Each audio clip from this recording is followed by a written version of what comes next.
Today on Fox Audio, we dive deep into the imagination of Man Makes Noise with Pyro. Let's check this one out.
When it comes to the libraries from Man Makes Noise, I am always impressed by how this developer can take sounds and morph and shape and tweak them into something new and original and exciting. And Puro is certainly no exception to that solid track record.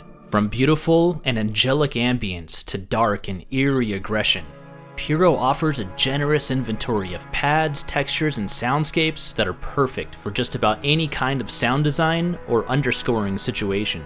After all, this library includes 200 patches, so you're bound to find something that works just right for your specific compositional style. What's really cool is that Man Makes Noise is offering a free version of the library.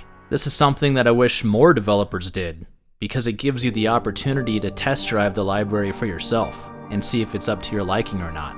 In closing, I'll just say that if you liked any previous libraries from Man Makes Noise, chances are you're going to love Puro. Regardless, Puro is a welcomed addition to the current lineup, and I'm really looking forward to seeing what Man Makes Noise produces next. Until next time, I'm Mike Fox, and this has been Fox Audio. Thanks for watching, guys.